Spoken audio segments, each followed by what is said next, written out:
My dear friends, we go back to the words of Jesus. I have come to set the world on fire, and how I wish it's really burning. These are strange words and very mysterious. But you know, the more strange and scary and mysterious are the words of Jesus, the deeper is the wisdom that is contained in these words. And so we will go into the meaning of these words of Jesus, sounding very scary and very strange, talking about division. And we will begin with fire, okay? Now, fire is everything. Creation started with fire. If we are hungry and we want to eat, we build fire. We celebrate love and fellowship around fire. We fight with fire. When we want to fool around, we play with fire, right? And if you don't do your job well, you are fired. Good for you. So everything is fire. So join me into the journey into fire. We will see fire first from chemistry. What is the chemical composition of fire? How does fire starts? Second, we will see the physics of fire. And we will discover one important characteristic of fire that Jesus is talking about when he mentioned about division. That is a characteristic of the element of fire. Then we will look at fire in creation, in the universe, the role of fire that makes the universe move. Then we will apply it to the earth, the role of fire in the existence and the sustenance of the earth. And then we will look at fire from another level, the role of fire in the formation of nations and institutions and civilization. And then the church as a religion forged by fire. Then we will discover the spirituality of fire and how fire is setting this Paris aflame. So all of these different aspects and angles of looking at fire will hopefully bring into clarity, will bring out the message of Jesus. So what is the composition of fire? Creation began with fire. 4 atoms of helium plus chemical reaction equals fire and light. That is how God started creation. He started with fire.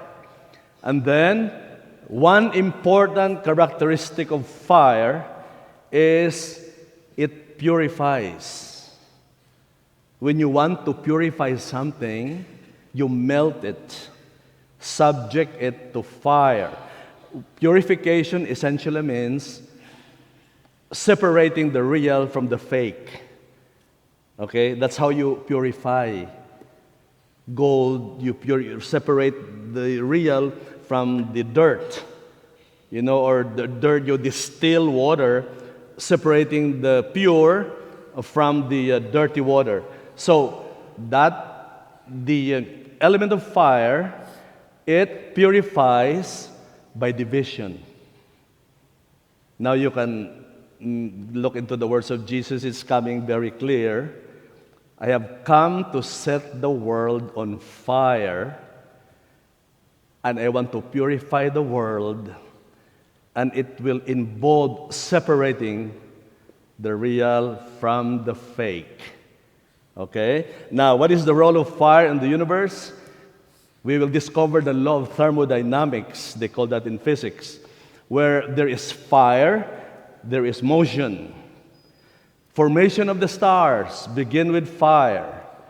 Dust and gas, they attract each other, chemical reaction, helium is formed, and then fire. That is how the star is born, from fire.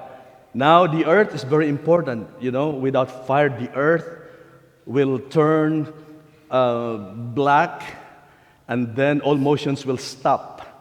The core of the earth, which is made of fire, it is important because it is responsible for the rotation of the earth. It regulates gravity, that the tectonic inner core of the earth, regulates gravity. Also, the continuous building of the earth is from inside. Continuous creation, forging of islands is due to fire in the core of the earth. That is why in Kilauea in Hawaii, people built homes in the path of an active volcano and wondered why there is lava in the living room. The earth is building islands. Get out of the way. It is building the earth from fire, from inside. So it is essential to the life of, even our culture and civilization is built by fire. Look at our, anything that was represented by the frankincense, the gift of the Magi to Jesus. Anything that involves combustion and energy, from transportation to aerospace to food production, cinema, all kinds of technology, satellite, they all involve fire. Without fire, we have nothing. Now, what is the implication, relevance of fire in the formation of nations? Our nations and countries were forged literally by fire and division. Look at America. Before we come up with this United States, it underwent terrible wars, civil wars, and division, extreme division.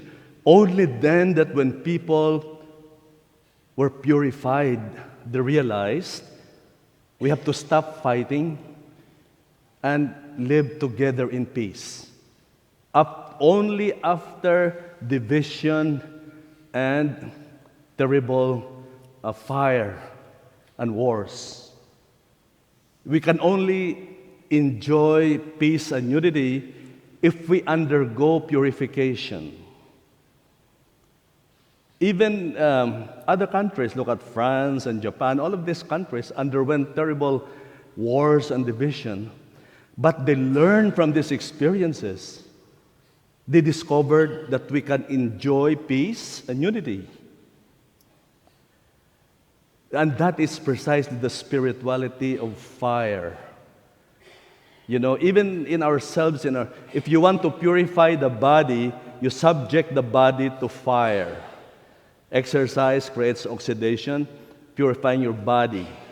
If you want to be skilled in profession, you have to go through training. Only then, when you are purified, you reach a level, you graduate, and you become skilled. In spiritual life, the same. The centrality of the cross, that holiness is achieved through a great deal of suffering. And in the words of Jesus, we have to die to ourselves so that we can be born to eternal life. So basically, all of this framework are in the characteristic of fire that purifies after division. Now, what is the meaning of that to our parish? It's the same. We are journeying. We are still in process. A lot of sacrifice involved. A lot of self-sacrifice, denying ourselves, sharing our things, putting things together, construction, all of this, stages of division and complaints and all kinds of stuff that we have to go through. But there will come a point when we have reached a certain level of purification, that we wake up with a nice parish and all the facilities that we need. These are all functions and characteristics of fire that Jesus is talking about. Jesus has set the world on fire. He wished that we will all be purified, so we will mature, learn from our mistakes, and begin to live in unity and peace. Please stand for the creed.